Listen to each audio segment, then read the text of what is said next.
Irmãos, a mensagem que eu iria trazer essa noite seria uma outra.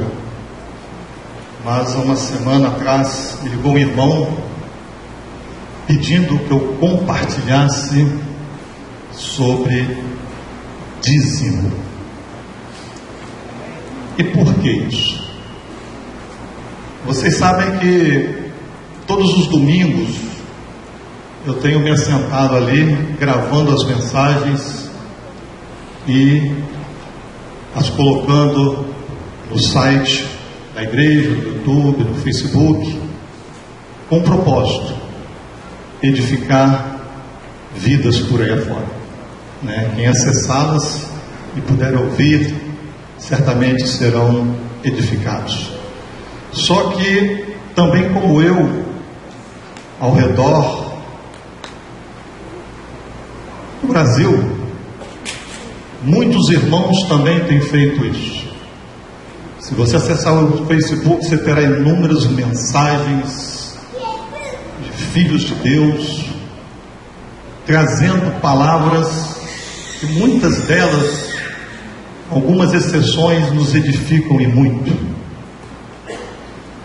Entretanto, recentemente andou circulando no WhatsApp de irmãos daqui, de Jacaraípe, de Nova Almeida, um vídeo falando sobre o dízimo. E na mensagem desse vídeo, o objetivo dele era provar que nós, cristãos em Cristo Jesus, filhos de Deus, não devemos dar dízimo. Se você ouvir esse vídeo, você vai ver claramente, abertamente, a instrução nesse sentido.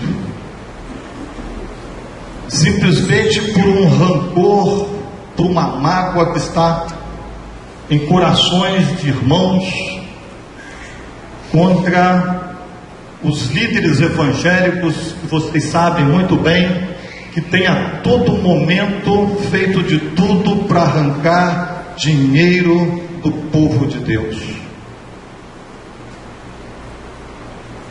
Muitas dessas contribuições são para engordar as contas bancárias de seus líderes. Você vê muito isso na televisão, e isso até nos cria, uma certa indignação.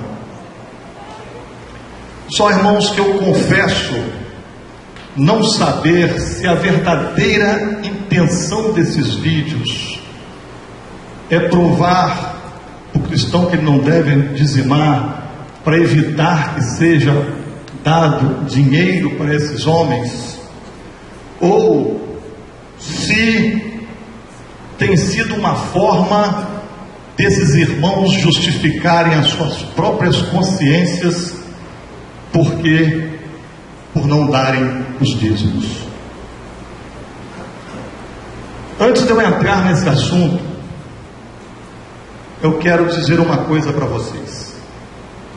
Primeiro, o meu objetivo aqui nesta noite, como um dos presbíteros da igreja, com responsabilidade perante a igreja, não é trazer uma mensagem para criar polêmica, mas uma mensagem de doutrina para os irmãos. Segundo, nós temos aqui à frente um gasofilácio, onde de costume todos os domingos, e somente aos domingos, nós temos depositado ali as nossas contribuições de forma puramente liberal. Os irmãos são testemunhas que nós, do presbitério, nunca coagimos ninguém com palavras que levasse os irmãos a contribuírem, criando nos irmãos medo, se não der, você está roubando a Deus, se não der você é ladrão, ou despertando algum tipo de interesse dos irmãos, tipo, dá que você vai ser abençoado, dá que você vai trocar o seu carro velho por um novinho. Nunca fizemos isso. Como também não fazemos uso de envelope, que em certas denominações isso é de praxe. Envelope com o nome dos irmãos, membros, com o valor que estão contribuindo, para poder controlar, porque nós entendemos que a contribuição a Deus é uma questão de fé perante Deus.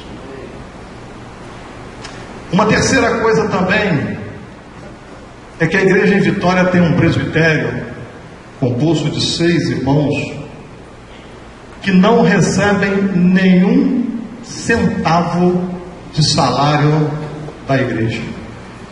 Dos cofres da igreja não sai um centavo para o bolso dos presbíteros. O presbitério não recebe nenhum salário da igreja, não é porque é errado receber, porque o próprio Jesus disse a seus discípulos, lá em Lucas 10, no versículo 7, assim, permanecei na mesma casa, quando ele designou 70, comendo e bebendo do que eles tiverem, porque digno é o trabalhador do seu salário. E Paulo, lá em 1 Timóteo 5, 17 a 18, diz: devem ser considerados merecedores de dobrados honorários os presbíteros que presidem bem, com especialidades que se afadigam na palavra e no ensino. O trabalhador é digno do seu salário. Merecedores de dobrados honorários. Se nós não estivermos trabalhando bem, pelo menos um saláriozinho, não dobrado, mas deveríamos receber, mas nós não temos, não cobramos. E por que não cobramos? Por que o presbitério não recebe salário? Por entender que no exercício da função de supervisores da igreja, e não por meio de um clérigo, de um chefão, que precisa estar o tempo todo, porque é o faz tudo da igreja, nós entendemos que na pluralidade do governo o serviço se torna mais leve. É possível realizar o serviço sem precisar depender do sustento da igreja. Inclusive, quero deixar aqui para os irmãos que o retiro todos os presbíteros pagam. E também quero deixar uma coisa aqui para os irmãos, muito importante. Os presbíteros dessa igreja não são proprietários do patrimônio dessa igreja. Quando eu digo dessa igreja, vocês, nós somos a igreja, isso daqui não é igreja, mas isso aqui é um patrimônio que pertence a nós. E não é barato. Se você for olhar o IPTU desse local aqui, está em torno de mais de 6 milhões de reais. Nós não somos proprietários de um centavo, porque está estabelecido no estatuto da igreja, está registrado no cartório Sarlo, e que está disponível na internet. Veja algum grupo que tem o seu estatuto na internet, o nosso lá está, disponível para quem quiser verificar, que diz lá no artigo 16, no caso de dissolução estatutária da igreja em Vitória, os seus bens serão distribuídos para obras de cunho social, pertencente a igrejas congêneres, ou seja, igrejas que professam os mesmos princípios de fé das igrejas locais do Novo Testamento, de acordo com o presente estatuto, artigo 16. Se um dia não der mais para continuar nesse local, fecharemos as portas, dissolveremos a igreja como instituição jurídica, porque igreja somos nós, isso não é desfeito. E aí todo esse patrimônio iremos doar para alguma igreja que tenha a visão que nós temos. Então, irmãos, daqui nós não temos um centavo. A igreja em Vitória, patrimônio dela, não passa de geração a geração. E fechando as portas, fica com o último proprietário e seus herdeiros. Então, irmãos, o que a Bíblia diz? O que a Bíblia nos fala acerca do dízimo? O Antigo Testamento nos fornece 3 referências ao dízimo. A primeira referência está antes da lei de Moisés, lá em Gênesis 14, 18 a 20, que diz assim, Melquisedeque, rei de Salém, trouxe pão e vinho, era sacerdote do Deus Altíssimo. Abençoou ele a Abrão e disse: bendito seja Abrão pelo Deus Altíssimo, que possui os céus e a terra, e bendito seja o Deus Altíssimo, que entregou os teus adversários nas tuas mãos. E de tudo lhe deu Abrão o dízimo. Por que Abrão, que depois veio a ser Abraão, deu o dízimo a Melquisedeque? Foi porque Deus mandou? Não. Foi porque estava na lei? Tinha alguma lei estabelecendo isso? Não, porque a nação de Israel ainda não tinha sido estabelecida e, portanto, a lei mosaica ainda não existia. A literatura antiga nos mostra que gregos, romanos e outros povos, quando obtinham alguma vitória nas guerras, eles dizimavam, eles honravam seus deuses mediante sacrifícios que constituíam a entrega da 10ª parte de tudo que eles conquistavam nas batalhas. Existia um geógrafo historiador chamado Heródoto, que em sua obra chamada Escrito, ele menciona a prática desses dízimos, semelhantes ao que Abrão fez. Lá no escrito dele diz assim: exijam de suas tropas os despojos, sob o pretexto de que é preciso consagrar a 10ª parte a Júpiter. Um outro texto diz: a 10ª parte desses despojos foi destinada aos deuses, separada a 10ª parte dos despojos, foi o resto distribuído aos guerreiros, e cada um segundo o seu merecimento. Então, irmãos, o ato de Abrão dizimar não surgiu do nada. Ele não recebeu uma revelação de Deus, um toque de Deus. Certamente ele tinha conhecimento desses dízimos praticados por esses povos antigos, e por isso ele deu a Melquisedeque. Esse texto de Gênesis 14, 19 a 20 diz que Melquisedeque abençoou Abraão. Por isso Abraão deu os dízimos. Agora, quem era esse Melquisedeque? Melquisedeque era rei de Salém, da antiga Jerusalém. Salém, um nome abreviado de Jerusalém. Você vê isso lá no Salmo 76, versículo 2. Ele era sacerdote desse Deus Altíssimo, dessa antiga Jerusalém. Acerca dele, também lá em Hebreus 7, no versículo 3 a 4, diz assim, sem pai, sem mãe, sem genealogia, que não teve princípio de dias, nem fim de existência, entretanto feito semelhante ao Filho de Deus, permanece sacerdote perpetuamente. Considerai, pois, como era grande esse, a quem Abraão, o patriarca, pagou o dízimo tirado dos melhores despojos. Irmãos, a falta de detalhes genealógicos de Melquisedeque não significa que ele não tenha tido pai e nem mãe, mas que ele nos é identificado como um tipo de Cristo. O Salmo 110:4, falando do futuro, o salmista diz: o Senhor jurou e não se arrependerá, tu és sacerdote para sempre, segundo a ordem de Melquisedeque, falando de Cristo, do Messias. De alguma forma, inspirado ou não por Deus, Abraão reconheceu Abimeleque, ou reconheceu Melquisedeque como rei e sacerdote do Deus Altíssimo.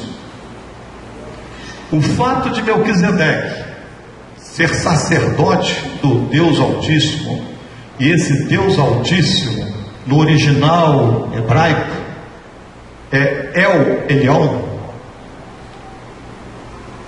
que eram dois deuses cananeus, não significa que Melquisedeque fosse um sacerdote pagão, e que o dízimo de Abraão não teve valor algum, porque isso aqui é que os que são contrários ao dízimo dizem, quando se diz que o dízimo é antes da lei.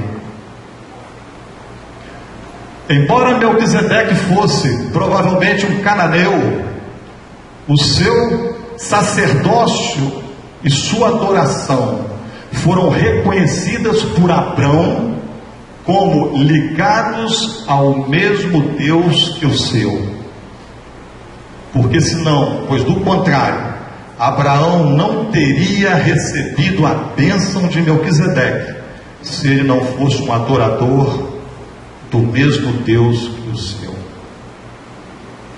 Abraão entendeu, reconheceu nas palavras de Melquisedeque que o mérito da sua vitória na guerra pertencia a Deus e não a ele.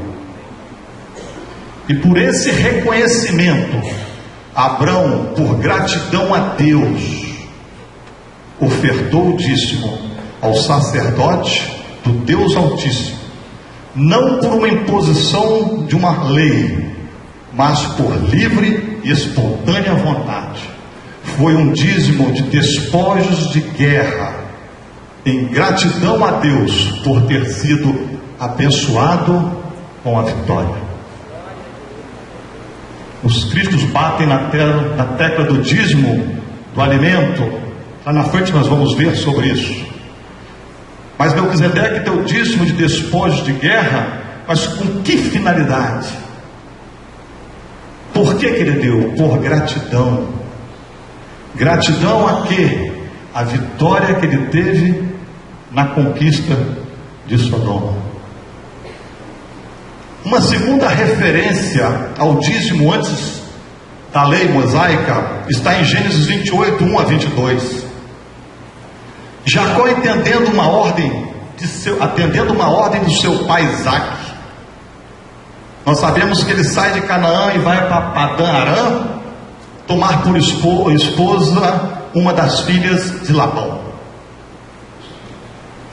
E no caminho da viagem, numa determinada noite, ao dormir, ele teve um sonho, onde nesse sonho Deus lhe prometeu que daria a ele e a toda a sua descendência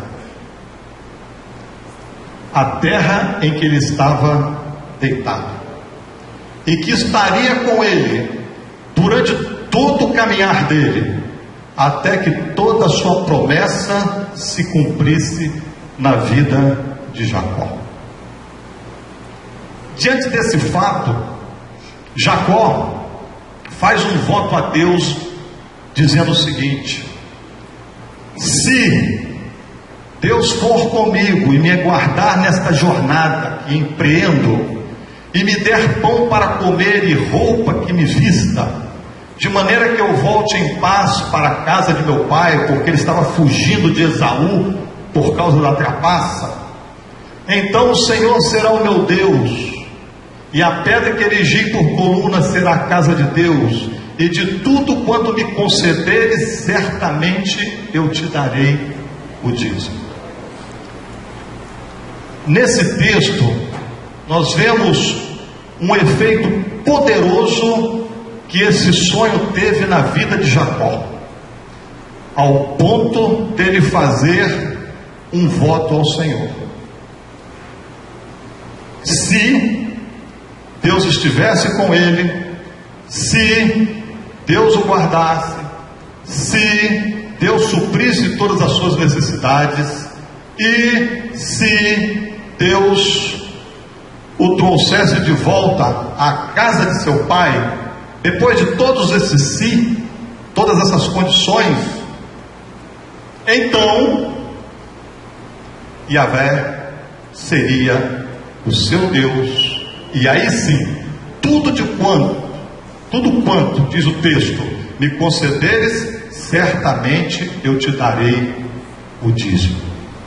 Os contrários, as pessoas que são contra o dízimo, os críticos, também não atribuem valor a esse dízimo, por entenderem que foi um dízimo de promessa ou de barganha. Se me der isso, eu te darei. Então eles não aceitam esse dízimo. Mas não podemos esquecer que a visão que Jacó teve de Deus no sonho deveria ter eliminado na vida dele, na vida de Jacó, todas essas condições. Deveria ter eliminado. Teve uma visão clara. Entretanto, nós não podemos esquecer que Jacó tinha um caráter fraco. Ele já estava fugindo por causa do caráter dele. E somente a partir desse momento é que ele começou a crescer. E cresceu daí para frente, ao ponto de se tornar-se um dos maiores patriarcas de Israel. Naquele momento, a oração de Jacó pode ter sido uma oração interesseira. Aquele voto pode ter sido interesseiro e egoísta, como normalmente são as nossas orações.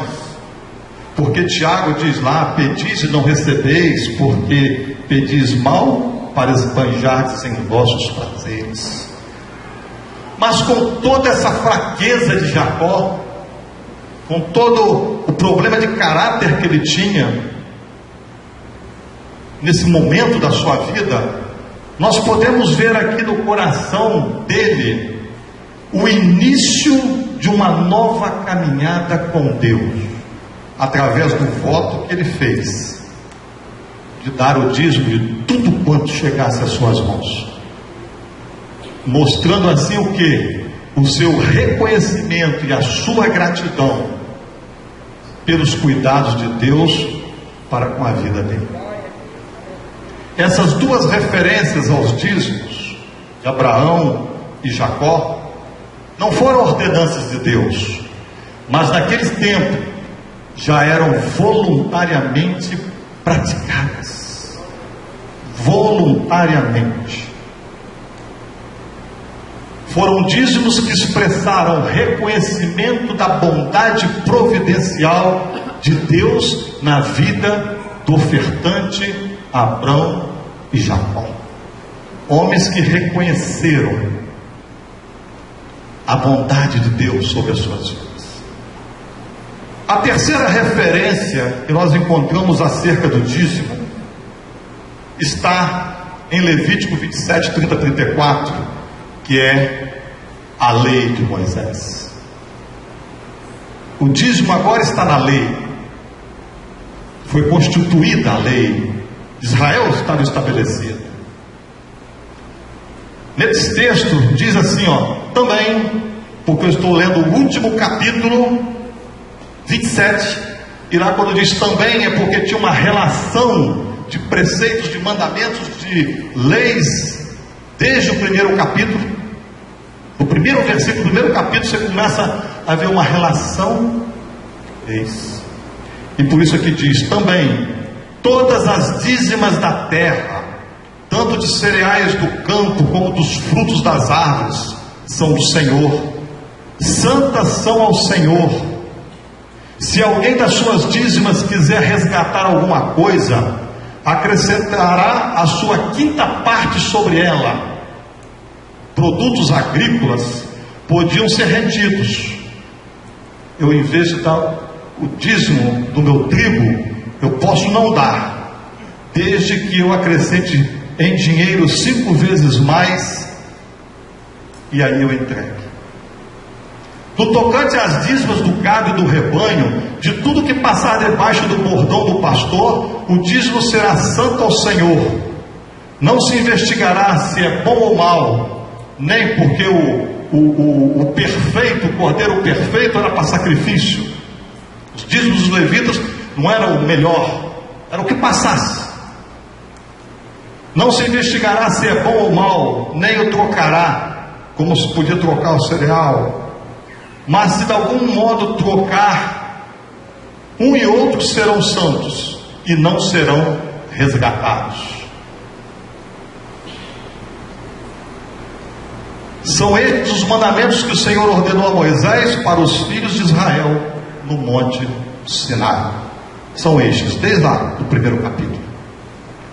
Em relação a essa lei, a esse mandamento dado para Israel, foram estabelecidos 3 dízimos. O primeiro é o dízimo dos levitas, chamado dízimo levítico. Está lá em Número 3, 6 e 7. Quando na divisão das terras de Canaã, quando o povo de Israel conquistou a terra, na divisão para as 12 tribos de Israel, a tribo de Levi foi a única tribo que não recebeu terras por herança.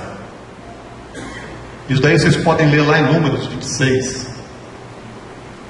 Ela não recebeu, por quê? Porque ela foi escolhida e separada por Deus para realizar as atividades religiosas no tabernáculo e mais tarde no templo de Jerusalém. Em Número 3, 6 a 7, Deus disse assim a Moisés: faze chegar a tribo de Levi e põe-na diante de Arão, o sacerdote, para que o sirvam e cumpram seus deveres para com ele e para com todo o povo de Israel, diante da tenda da congregação, para ministrarem no tabernáculo. Então, como os levitas não receberam terra por herança, Deus deu a eles a herança dos israelitas, que foram 48 cidades com uma faixa de terra ao seu redor, para que eles pudessem lá colocar o seu gado, o rebanho, os seus animais. E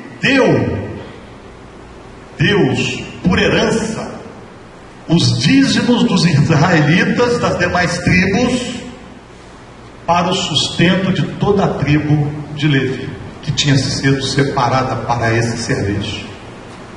Números 18, 21 a 24 diz assim: aos filhos de Levi dei todos os dízimos em Israel, por herança, pelo serviço que prestam, o serviço da tenda da congregação, porquanto eu lhes disse, no meio dos filhos de Israel, nenhuma herança tereis, para trabalhar em prol do culto a Deus. Eles foram separados com exclusividade para esse serviço. E quem trabalha precisa receber, quem trabalha precisa comer. Então Deus deu a eles o dízimo de Israel, para que eles pudessem se alimentar. Por sua vez, esses levitas, dos dízimos que eles recebiam dos israelitas, eles tinham que tirar o dízimo, que é chamado de dízimo dos dízimos, como uma oferta a Deus para o sustento dos sacerdotes. Esses dízimos eram dados ao sacerdote Arão, que distribuía aos demais sacerdotes. Isso daí você vai ver lá em Números 18. Na lei podemos ver um segundo dízimo, que é um dízimo anual, que era para a manutenção das festas de Israel. Está lá em Deuteronômio 14.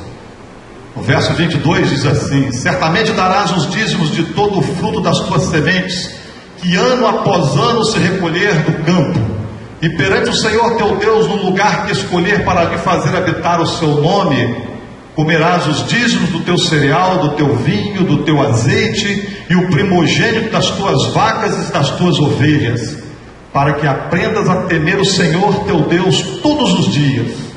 Come-o ali perante o Senhor teu Deus, e te alegrarás tu e a tua casa. Come em família, com seus criados. Não desampararás o levita que está dentro da sua cidade, porque não tem parte nem herança contigo. Esse dízimo era para comer em família e ainda levar aqueles levitas que não tinham condição. Todos os anos eram separados o dízimo de todas as colheitas e os primogênitos das vacas. Aqui não tem o dízimo, dos animais. Aqui era o dízimo das colheitas e os primogênitos das vacas e das ovelhas. E não eram entregue, esses dízimos não eram entregues aos levitas, mas o que? Levados ao lugar escolhido por Deus para adoração. E aqui em especial, a questão do santuário central em Jerusalém, por época da festa das semanas, chamada de primícias, ou dia da colheita, onde ali o dizimista com toda a sua casa, os levitas da sua cidade, participavam das festas comendo desses dízimos. A Bíblia diz que se o lugar escolhido por Deus fosse muito longe do local que o dizimista morasse, ele podia vender o dízimo. Você imagina você sair daqui, para ir lá, para Viana, tendo que levar, imagina a quantidade de coisas em função da sua colheita. Se não fosse possível levar isso, era permitido que o dizimista vendesse o dízimo e levasse o dinheiro.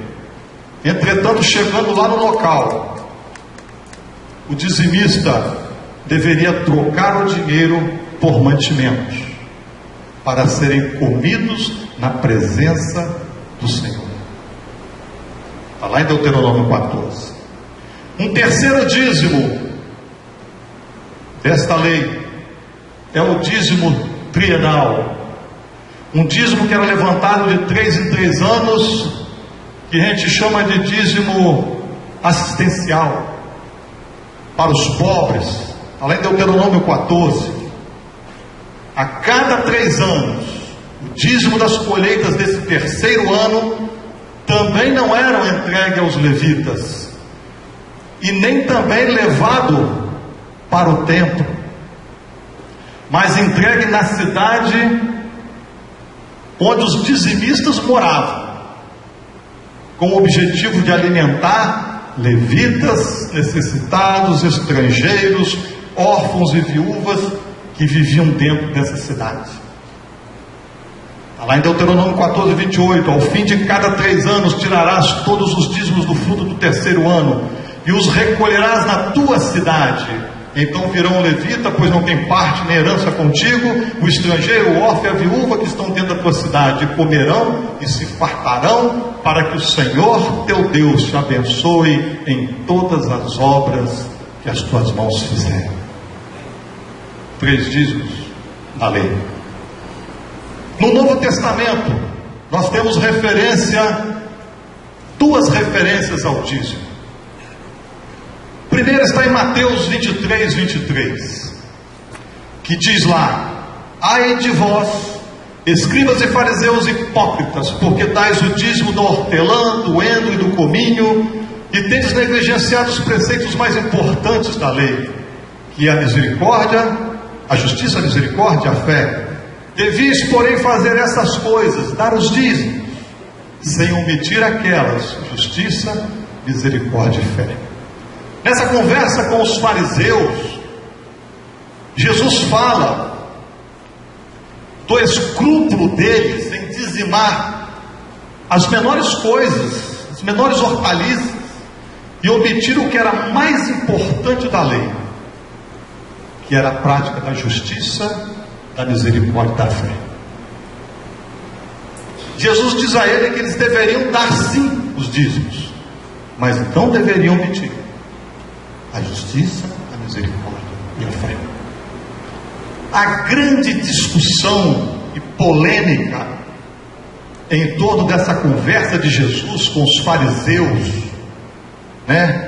com o objetivo de se provar que crente em Cristo Jesus não deve dizimar, criada por esses que não são dizimistas ou que não querem dar o dízimo,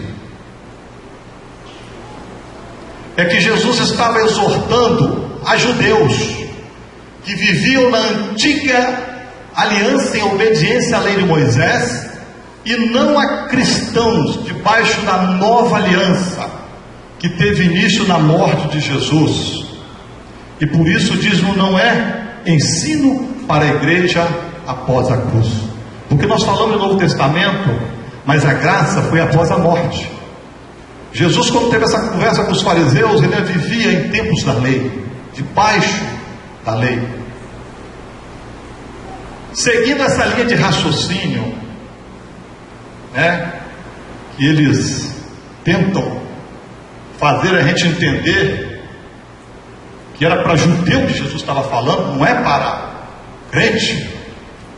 Eu quero abrir um parênteses aqui para fazer uma comparação desse texto de Mateus com um outro texto que está em João 8, 3 a 11, que diz assim,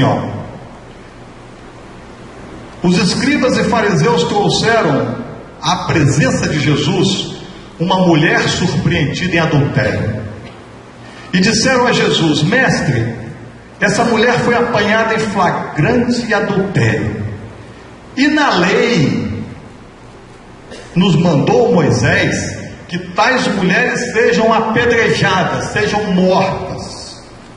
Tu, pois, que dizes sobre isso? Jesus lhes disse: aquele que dentre vós estiverem sem pecado, seja o primeiro que lhe atire pedra. Mas ouvindo eles essa resposta, e acusados pela própria consciência, foram se retirando um por um. Em Mateus 23, 23, Jesus manda os judeus darem o dízimo. Para os que são contra o dízimo, que maravilha, né? Jesus mandou que os judeus dizimassem, por quê? Porque era o que determinava a lei de Moisés, a qual o próprio Jesus também estava submetido como judeu que ele era. Jesus não podia ser contra a lei, por isso que ele falou, porque ele mesmo disse lá em Mateus 5,17, que não veio revogar a lei, mas cumprir a lei. Entretanto, Jesus morreu e o véu da lei foi rasgado, uma nova aliança foi estabelecida na cruz, e agora o que vale é o que Jesus diz, o que Jesus fala aos seus seguidores. E para esses, para os seus discípulos, ele não mandou que dessem o dízimo. Se Jesus não mandou, então nós não devemos dar. Parem de dar para os ladrões, os pastores ladrões, é o que dizem. Não pecam de um lado e pecam de outro, julgando. Porque uma coisa eu te digo, não estou aqui defendendo ninguém. Aliás, parei já há um bom tempo de fazer isso. Porque uma pessoa pode fazer algo errado, achando em seu coração que o que está fazendo pode estar certo. Eu não sei. Deus é quem sabe. E é Ele quem vai julgar. Em João 8, 3 a 11, Jesus, agora veja esse outro texto. Jesus, sabedor que a lei, Jesus sabia, conhecia a lei, sabedor que a lei condenava a mulher adúltera à morte, Ele não mandou que os judeus a apedrejassem, Ele não mandou. Vemos nos textos, nesse texto de João, que os judeus, mesmo sendo implacáveis observadores da lei, por questão de consciência, eles se retiraram sem apedrejar aquela mulher. E aqui eu pergunto: Jesus não era judeu, como era para Mateus 23 sobre os dízimos? Jesus não estava vivendo ainda no período da lei, devendo ela se submeter, como eles dizem que está em Mateus 23? Ele não estava falando para judeus também, fariseus judeus, como falou lá? Por que aqui Jesus não mandou que eles apedrejassem? Por quê?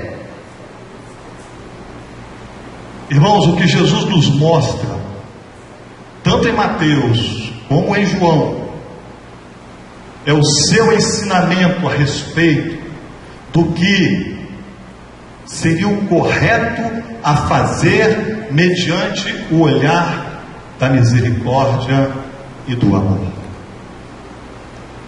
Em Mateus, Jesus não desaprova a prática do dízimo por parte dos judeus, porque era a determinação da lei e porque também era algo de bom, importante para a sobrevivência do culto a Deus, que foi ordenado pelo seu próprio Pai. Em João, acerca da mulher pega em adultério, nós vemos aqui de forma clara a desaprovação de Jesus para com aquela lei do apedrejamento. E aí ele não condena os próprios judeus,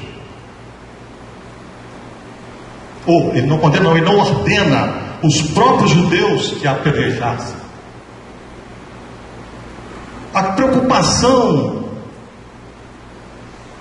de Jesus, irmãos, era com a justiça e a misericórdia, que essas justiça e essa misericórdia se sobrepujassem às ordenanças da lei. Essa era a preocupação de Jesus. Nesse texto de Mateus 23, Jesus não está levando em consideração o seu ouvinte, se era judeu ou não, se era judeu vivendo debaixo da lei ou um cristão vivendo debaixo da graça, para poder dizimar ou não. Não era isso que Jesus estava preocupado. Ele queria mostrar que a justiça e a misericórdia estavam acima das ordenanças da lei. Então, irmãos, não é correto usar esse argumento de Mateus 23 para provar que o cristão não deve ser um dizimista. A segunda referência que nós temos do dízimo do Novo Testamento está em Hebreus 7. Nesse texto de Hebreus 7, a intenção do autor, neste capítulo, foi usar o dízimo para mostrar a superioridade de Melquisedeque em relação a Abraão.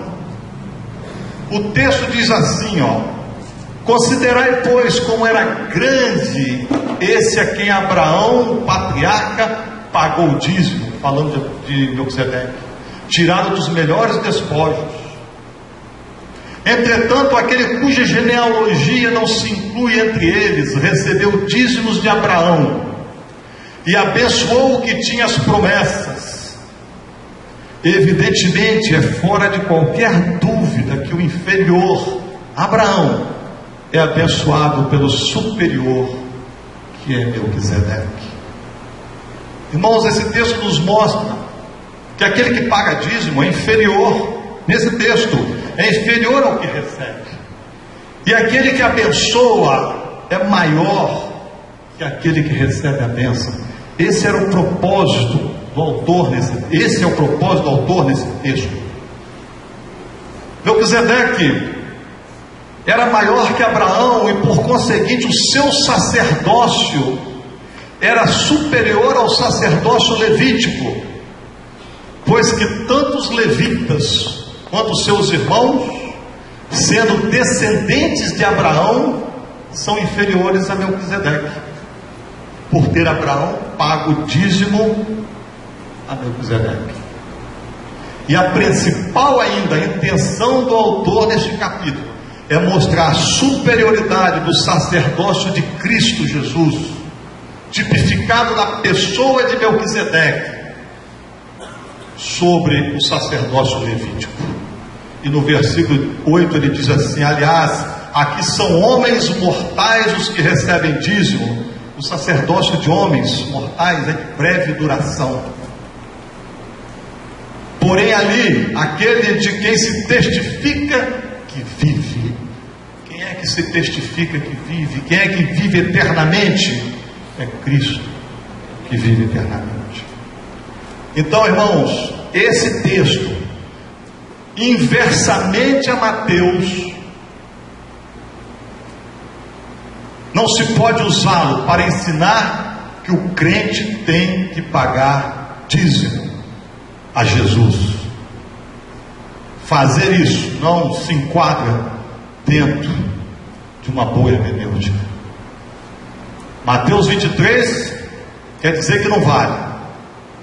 E aqui tem gente que pega, principalmente os cristãos, no afã de defender de seus críticos, diz que aqui o dízimo é para ser pago a Cristo. Não tem nada a ver.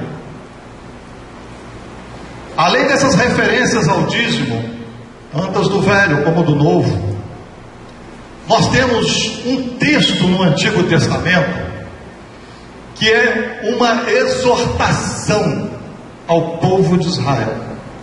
É uma exortação por eles não estarem entregando o dízimo.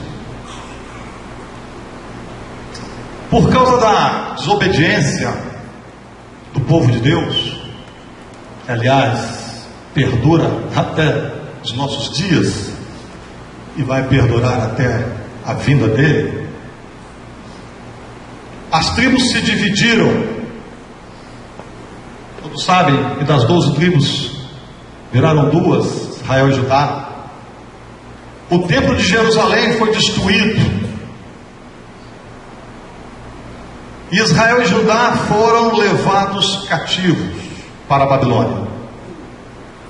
Anos se passaram, e ao regressarem do cativeiro sob a direção de Esdras, sacerdote, e Neemias, que era o governador, Jerusalém foi reconstruída e o templo foi restaurado.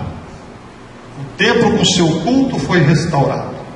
Porém, os cantores e levitas abandonaram o templo, porque eles não estavam recebendo mais os dízimos para o seu sustento. Naquela época, o profeta Malaquias exorta a nação de Israel a voltarem à prática dos dízimos a fim de serem abençoados.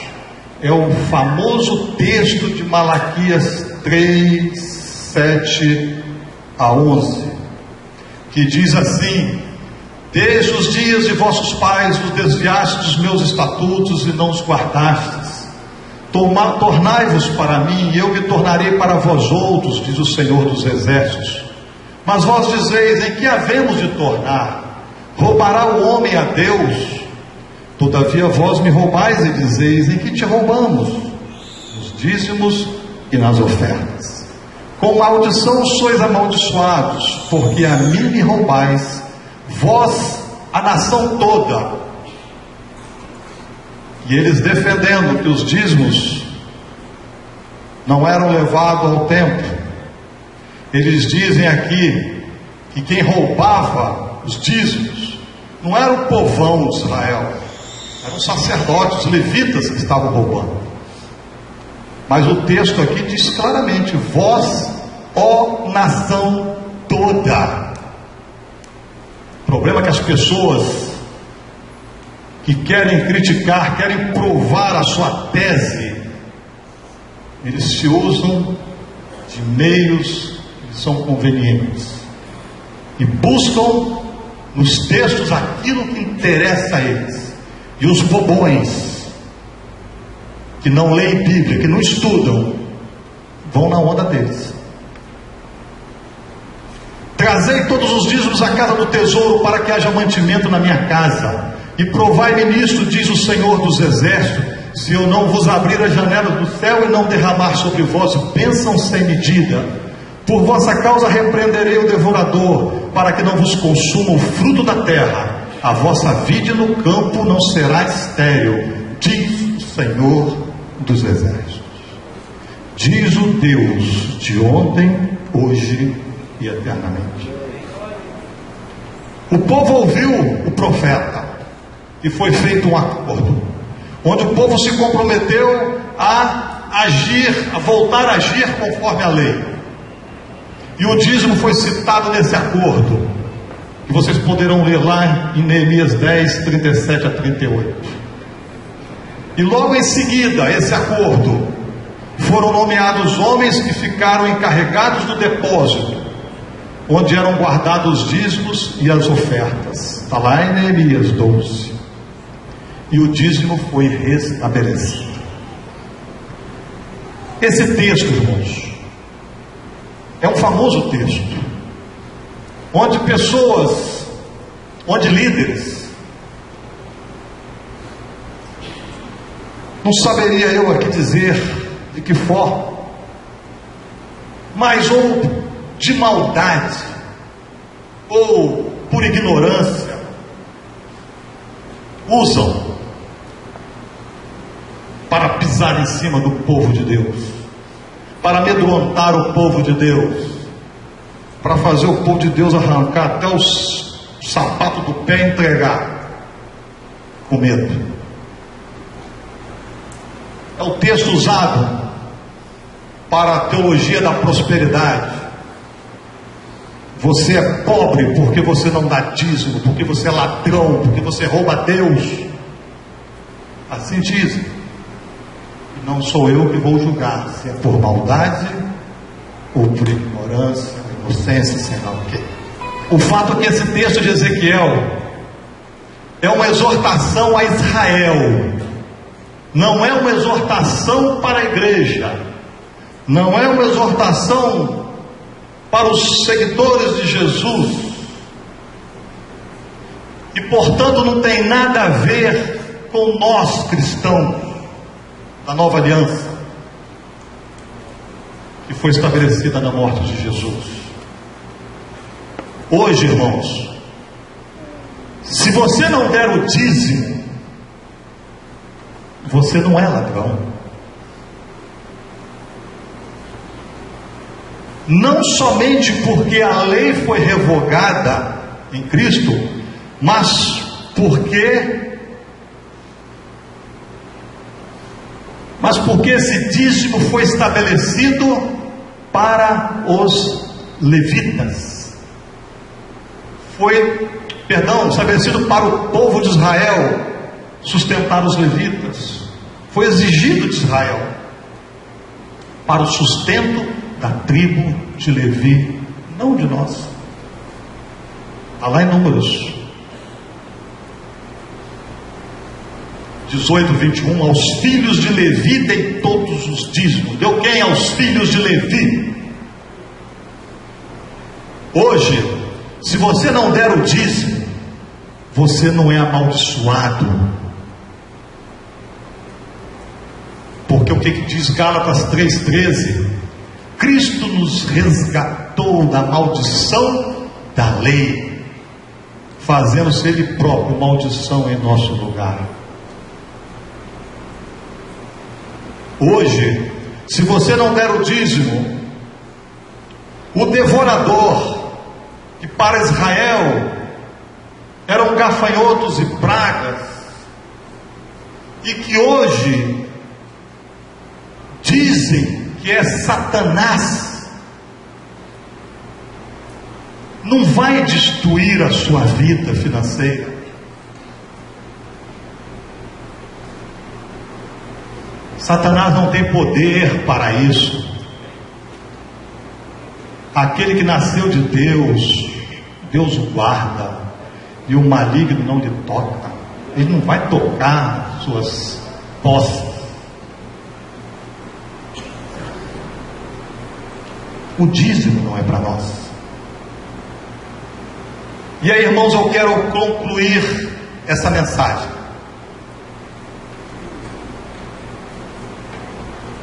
dizendo que o grande problema do dízimo para o discípulo de Jesus não é se ele tem sido dado para as denominações engordarem a conta bancária de seus líderes. Cada um vai prestar conta dos seus atos. Cada um. Eu sempre dei, não me interessando o que aconteceria a partir daí. Eu sempre dei, e meu coração estou dando a Deus. O que vão fazer é problema de quem administra. E uma coisa é certa: se estão administrando por má fé, vá prestar contas a Deus. Eu não.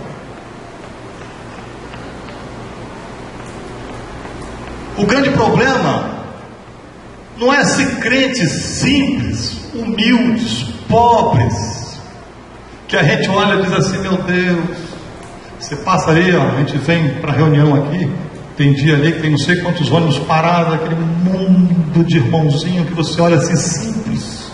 O grande problema não é olhar para essas pessoas simples e humildes, pessoas pobres, e acharmos que eles estão sendo roubados dentro das igrejas. Não é isso. Até porque se um pobre, a pedido malicioso de algum líder, deposita os seus dízimos e domingo seguinte volta, deposita. Domingo seguinte não, domingo do mês seguinte, né? Se é que eles têm pelo menos o costume de pedir só, exigir só uma vez por mês. Ou se cada mês ele volta para depositar o seu dízimo, uma coisa eu te digo: ninguém é bobo, ninguém é trouxa. Se ele volta, é porque ele está tendo para dar. E se ele está tendo para dar, é porque Deus, na sinceridade, na inocência, na simplicidade, na ignorância dele, Deus está abençoando. Deus está abençoando. Porque senão, ele não teria o que dar. E ele lhe olhar e dizer assim: isso é conversa fiada. Estão dizendo que eu tenho que dar para isso, tenho que dar para isso, não está acontecendo nada, eu estou passando fome. Só que você olha, dia após dia, semana após semana, estão lotadas. E o problema também, irmãos, não é se o dízimo é da lei para Israel no Antigo Testamento. Não é nada disso, não é esse o problema. O problema, irmãos, está em nós entendermos,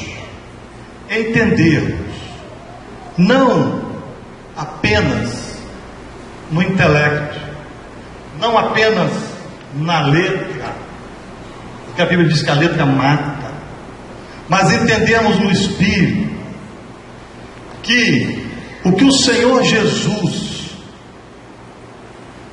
fez, que o Senhor Jesus não derramou o seu sangue naquele terrível sofrimento na cruz, nos libertando do jugo da lei, que não justificava ninguém, nos tirando das trevas. Se você tiver consciência do que você é hoje, você não murmura mais. É porque nós não temos consciência do que nós somos. Se você tiver consciência do inferno que estava te esperando e que hoje não está mais, você seria uma outra pessoa.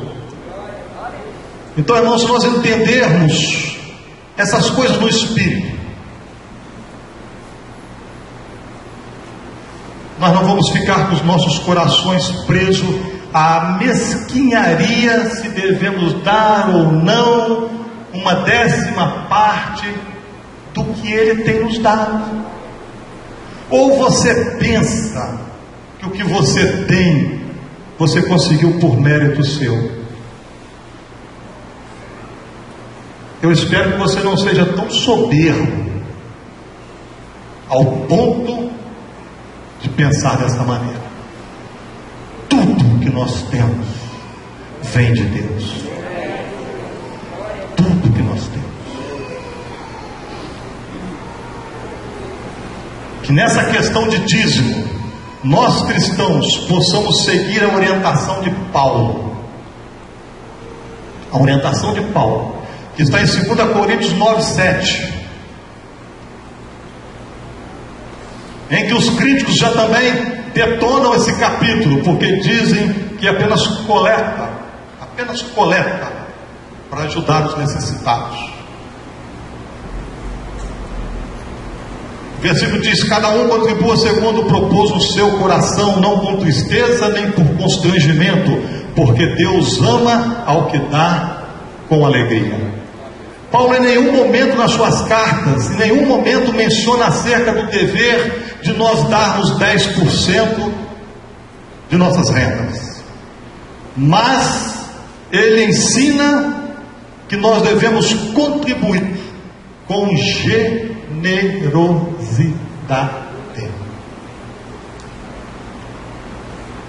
Entretanto, que nessa orientação de Paulo, dar com generosidade, que ninguém aqui desconsidere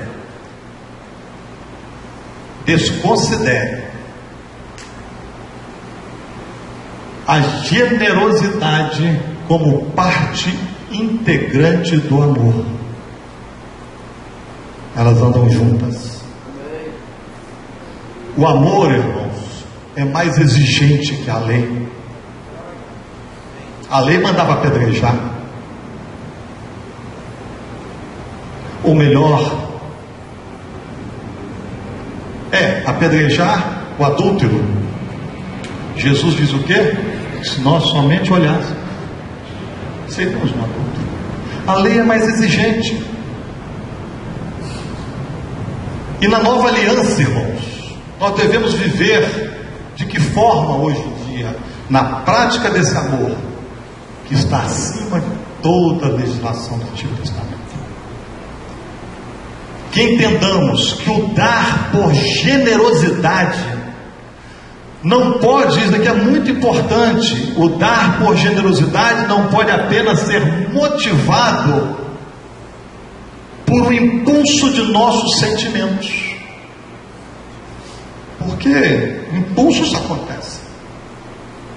Outro dia mesmo eu estava, semana passada, na sexta-feira, eu fui uma pracinha de Jardim Camburi, comer alguma coisa lá com a mulher, as meninas, e na volta, quando eu dobrei a esquina, tinha um senhor velhinho tocando uma gaita e com um canequinho para botar dinheiro. Quando eu passei, que eu olhei aqui dali, eu não sou de dar dinheiro. Se me pedirem comida à porta do supermercado, uma padaria, eu compro e dou, mas dinheiro eu não dou por causa de bebida. Mas ali meu coração, que se eu tivesse dinheiro, eu teria dado, se eu tivesse o que eu tinha no bolso.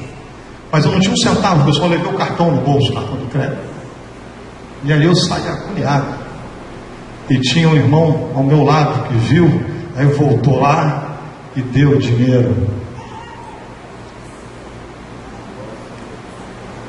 O problema é que nós não podemos estar ligados nessa generosidade apenas nesses momentos de impulso. Porque sentimentos como esse, eles se alteram. a todo instante. Você passa por aquele impulso, aquela coisa, você chora de querer fazer. Ali na frente já não é mais a mesma coisa. Sentimentos se alteram. Agora, a generosidade, ela deve ser algo constante, algo definido.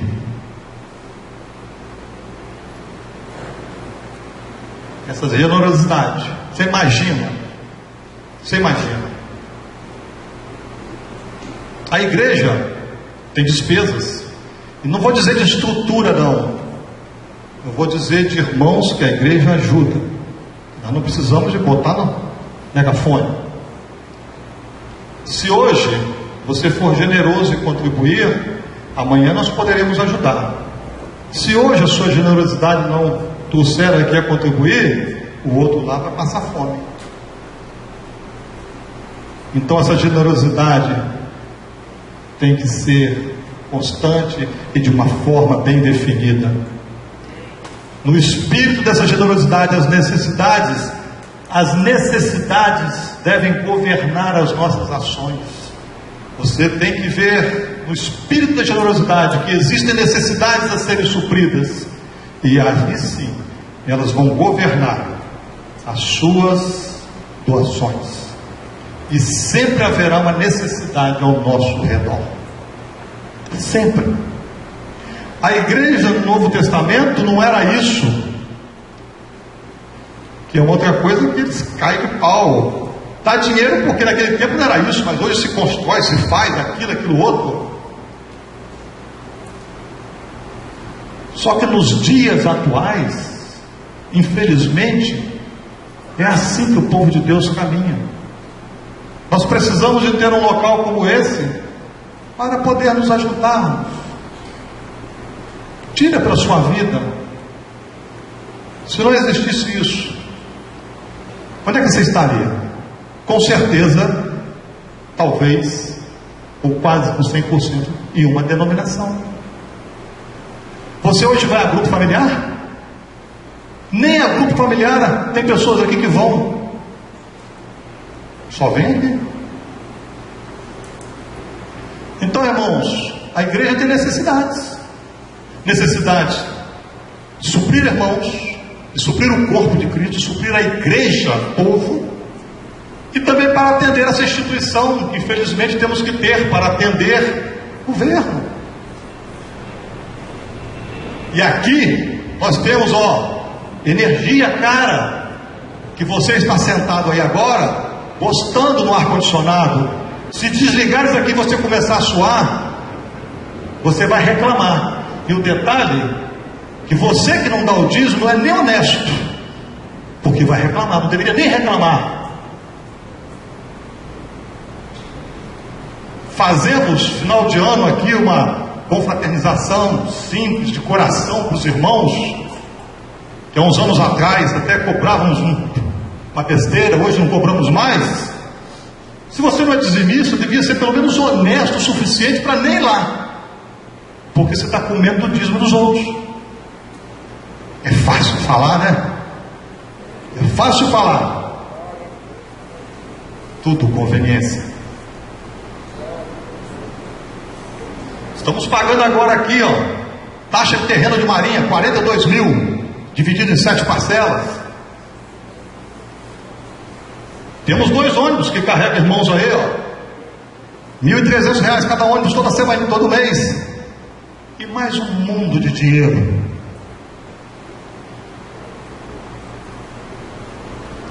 O retiro que vocês pagam ali, se no final das contas não der para cobrir, a igreja cobre. E vocês sabem o valor que nós cobramos, o mínimo possível. E assim por diante, irmãos. Então você imagina tudo isso que nós temos, se formos olhar apenas a generosidade na base do impulso. Esse mês eu dou, ao mês que vem, não vou dar não.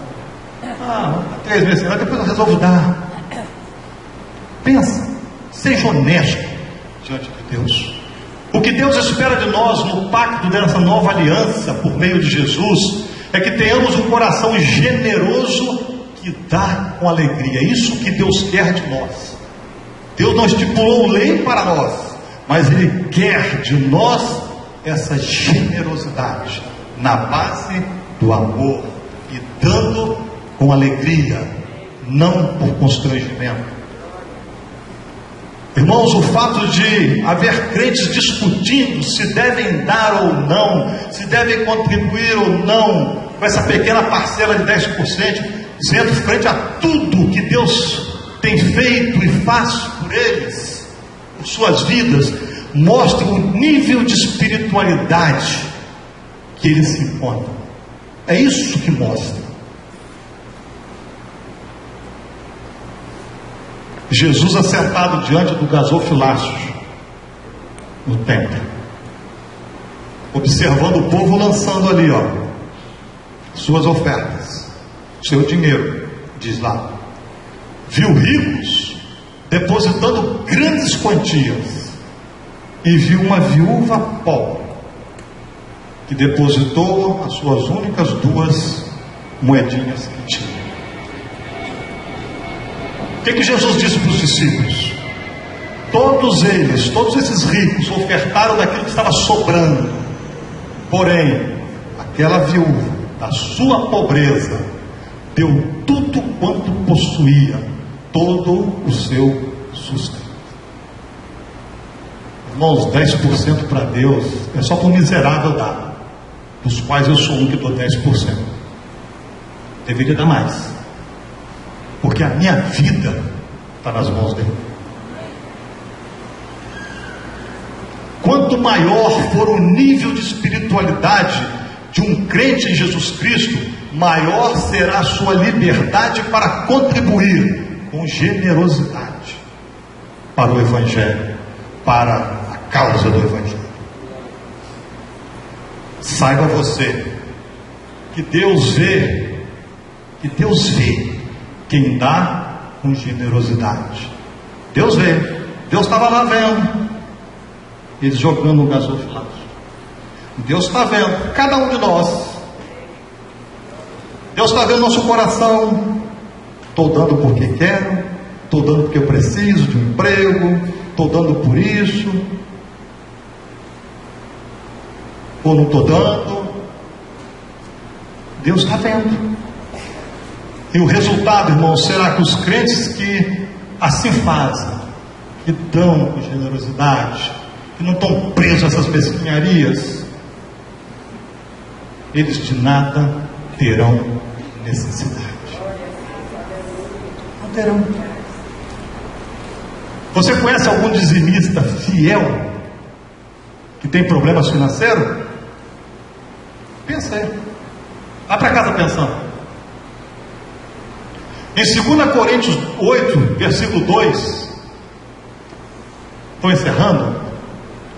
Paulo, ao coletar ofertas na igreja de Corinto para os crentes pobres de Jerusalém, elogiando os crentes, fazendo menção aos crentes da Macedônia, que também estando eles pobres por causa da opressão romana sobre eles, ofertaram, que a Bíblia diz, com grande riqueza de generosidade. Pobres ofertaram com grande riqueza de generosidade. Já disse isso aqui, volto a repetir. Quando às vezes eu conto dízimos, conto as ofertas, as menores notas de R$2 normalmente vão todas amassadas. Dobra, fica desse tamanho dobrado. Parece que é vergonha de colocar R$2 ali dentro. Vergonhoso sim, se você pode contribuir com generosidade e faz isso. Agora, se esses R$2 é o que você pode, tenha certeza que você é mais bem abençoado. Então Paulo, citando sobre esses irmãos, ele diz aos Coríntios, em 2 Coríntios 9:10, olha o que ele diz, e Deus que dá a semente para semear o pão para comer, está vendo? É Deus quem dá a semente para semear o pão para comer, também dará a vocês todas as sementes que vocês precisam. Ele fará com que elas cresçam e deem uma grande colheita, como resultado da generosidade de vocês. Em 2 Coríntios 9:11, diz, ele fará com que vocês sejam sempre ricos, para que possam dar com generosidade. Ser rico aqui, irmãos, não é ser rico nesse conceito do mundo, não. É você não ter falta. É o que você tem, você ainda consegue compartilhar. E assim muitos agradecerão a Deus a oferta que vocês estão mandando por meio de nós. E em 2 Coríntios 9:6 diz assim, isto afirmo, Paulo, aquele que semeia pouco, pouco também ceifará. Paulo está dizendo lá, que ele fará, aquele que é generoso, que não tem miséria no contribuir, não está aí mesquinharia de 10%, né? Que Deus abençoa. E aqui ele diz, e aquele que semeia pouco, que não é generoso, pouco também ceifará, e o que semeia com fartura, com abundância também ceifará. Note nesse versículo a semelhança com Malaquias 3, ao exortar Israel a não roubar, para que o devorador fosse repreendido. Só que aqui em Coríntios, Paulo não fala em roubo, e nem em Satanás como devorador, como Malaquias falou para os israelitas. Mas ele diz o que? Aquele que semear pouco, pouco ceifará. Aquele que semear. A semelhança está aqui. É que Malaquias era o devorador, que não permitia os israelitas prosperarem. E hoje, na nova dispensação, hoje como discípulos de Jesus, somos nós mesmos que deixamos de ser abençoados. Porque é um princípio. Aquele que ceifar pouco, pouco. Se você não quer dar, não dá. Segura as consequências. Não estou metendo medo em ninguém, não, é o que Paulo está dizendo. Não é a lei que está falando mais, não. É Paulo. Ou Paulo também não presta? Ou Paulo também está errado? Né? Se plantarmos um pé de café, o Nilson entende bem disso, é o grande produtor de café do estado, né, Nilson? Se plantarmos um pé de café, vamos supor que nós vamos colher 2 sacos de café. Agora, se plantarmos 1000 pés, nós vamos colher o quê? 2000. Não é por aí, Nilson? Quem planta mais, colhe mais. Essa é a lei da semeadura. Quanto mais se planta, mais se colhe. Quanto mais se planta, mais se colhe. O miserável com Deus está sempre com dificuldade, sempre pedindo dinheiro emprestado, sempre endividado, sempre buscando dinheiro em banco, porque é miserável com Deus. Pensa nisso. Da mesma forma, irmãos, se nós plantarmos um caroço de manga, um carocinho de manga, nós vamos colher, vai nascer um pé, nós vamos colher mangas maravilhosas, belas mangas. Da mesma forma, se nós plantarmos no reino celestial, o Senhor, e aí eu leio o versículo de Malaquias, abrirá as janelas do céu e derramará sobre nós bênçãos sem medida, porque isso é para todos os tempos. Deus está sempre pronto a abrir as janelas do céu e nos abençoar. E aqui eu quero fechar a minha palavra, rapidamente, falando sobre mim, exemplo meu, porque disso eu posso falar. Eu e minha esposa, lá em casa, damos o dízimo de tudo. Eu não dou o dízimo do Velho Testamento. O problema é que pegou a palavra dízimo é 10, é a 10ª parte. Lá era a 10ª parte de cereal para levita. Hoje eu estou dando dízimo, estou dando 10%, estou dando a 10ª parte do que eu ganho. A minha esposa dá 10% do que ela ganha. Dá 10% também do vale-refeição que ela ganha. Se o vale-refeição vale R$2.000, um exemplo, ela dá 10% também, não é só do salário não. Nós temos um aluguel de um apartamento nosso, o aluguel que eu recebo do meu apartamento, eu também dou dízimo. Não estou dando por barganha, nem para querer de Deus, eu dou porque meu coração está alegre, por tudo que Ele tem me dado. Eu já cansei de falar para os irmãos, às vezes eu sento, perco sono de madrugada, eu vou lá fora, sento na minha varanda, orando, e eu olho para o céu, para as estrelas, e eu agradeço ao meu Deus, tudo que eu tenho, mesmo sendo pouco, porque o que eu tenho, eu não teria condição de ter. Isso é a mais plena consciência que eu tenho. Eu não teria condição de ter, se não fosse o meu Deus. E por isso, por essa gratidão, como fez Abraão, como fez Jacó, não por lei, por essa gratidão, eu me rendo. Nós damos 10%, sabe por que a gente dá 10%? Porque esse foi o percentual determinado por Deus, como o ideal para a manutenção do seu culto. Se Deus estipulou 10%, eu vou questionar a Deus? Ele poderia ter dado 20%.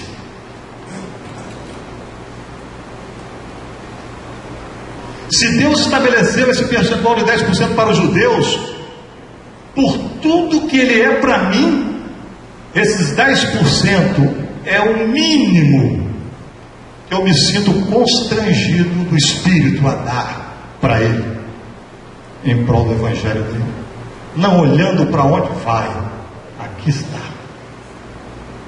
Aliás, fala-se muito de 10%, é a grande guerra, 10%, crédito 10%. O judeu estava muito mais de 10%, não é 10% não. Ele dava 10% todo ano do dízimo levítico. Ele dava 10% todo ano para as festas, 20%. De 3 em 3 anos ele dava mais 10% para a cidade dos dizimistas, ajudar os pobres. Então 20 dividido por 3 anos, 3,33, só aí vai 20,33%, fora as ofertas que eles davam, isso só de dízimo. E aí você vem com conversa de 10%. Olha para a sua fé.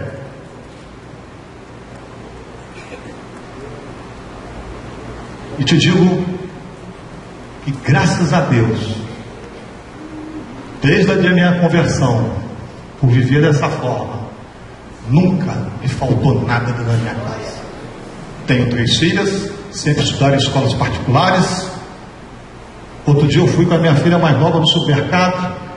Ela, pá, compra isso, compra aquilo, compra. Eu falei assim, filha, pra você ver como é que Deus é bom. Nunca eu entrei no supermercado e dizia assim, poxa, eu não vou levar aquilo porque eu não tenho dinheiro. Deus sempre me deu condição de ter. Só que eu sei ter. Eu não sou um esbanjador. Fui criticado muitas vezes pelo meu carrinho sem vergonha, abençoadíssimo do meu ninho. 24 anos de uso, 375 mil quilômetros rodados sem nunca ter feito motor. E o mecânico Porfiro diz, seu carro é uma exceção. E eu falo, meu carro é semelhante aos israelitas no deserto, que nunca comeu a sola do sapato. Eu creio que pela minha fidelidade, Deus tem me abençoado, pela minha gratidão. Não estou aqui, eu quero um carro de zero, um carro, nada, meu ninho, onde o seu maravilhoso importadão te leva, eu vou com o meu atrás, chego lá, e Deus olha isso, e Deus me abençoa. É assim que eu creio. Nunca fiz um seguro de carro. Deroso vivia me chamando a atenção, você é doido, você é doido. Eu falei, sou doido mesmo. Eu sou um dizimista fiel, e não é barganha não, é porque a minha plena convicção, eu sou fiel a Deus, Ele é fiel a mim. E aí, fechando, a grande diferença entre o dízimo do Antigo Testamento e esse dízimo do Novo Testamento é que enquanto um era obrigatório, esse aqui é voluntário. Enquanto um era movido pela exigência de uma lei, esse aqui é impulsionado pela generosidade do amor.